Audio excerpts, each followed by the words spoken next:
When we see someone who is very focused, able to stay on task, and extremely organized, it can become incredibly overwhelming to ever see ourselves as that person. We can even become very envious of those who look like they have their life so put together and make it look so easy. Well, I'm here to tell you today that becoming organized is not nearly as difficult as you may think.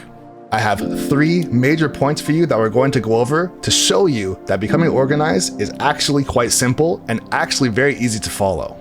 There's just some key things that you have to understand to allow you to take the pressure off of yourself. That's going to be point number 1. Point number 1 is be realistic with your time.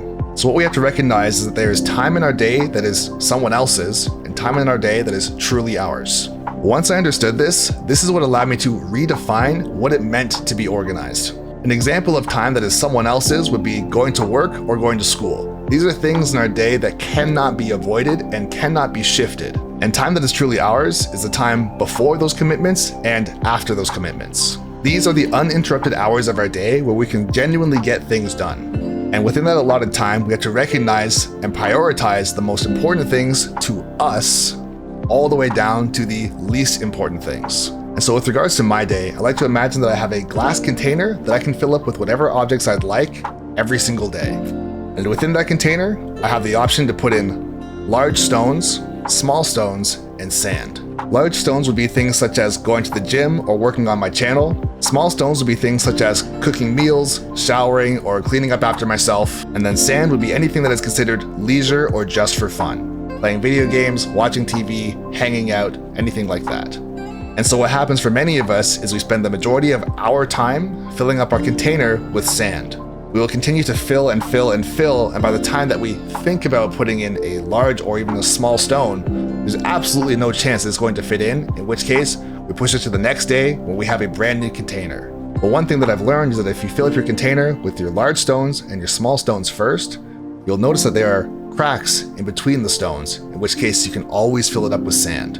So the main takeaway is that if you fill up your time with the most important things, you will always have time for fun afterwards. On the flip side, of course, if you fill up your time with all fun, you'll notice that you're pushing off the important things to the next day, every single day. This is the definition of procrastination. Step number 2 is creating a to-do list so you can visually see what it is that you want to get accomplished from each day.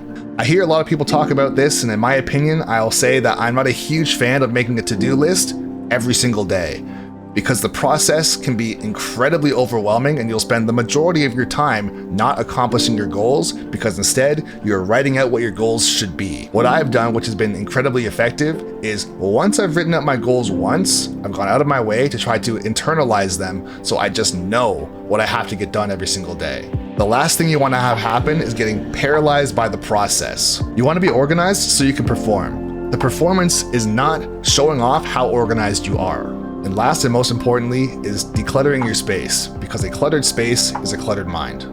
If the thought of becoming productive means that you first have to do an insurmountable amount of work just so you can get started to work, more often than not, you're going to get overwhelmed and lose interest very quickly. So although this might seem like a small tip, try your very best to keep a clean workspace. You want to have a place that is clean and organized so the moment that you want to work, you are able to work. You want to be able to take advantage of that motivation and become productive immediately.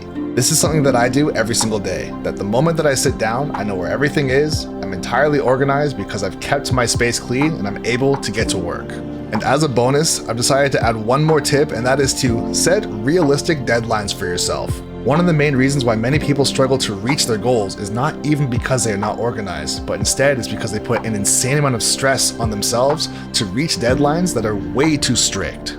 And so you need to realize that staying organized, staying on task, or reaching goals in life is a lifestyle. It's not a make or break. And to give you guys some perspective, I create goals for myself on a year-to-year basis. The reason for this is because I know not everything is going to be smooth sailing and go perfectly from start to finish.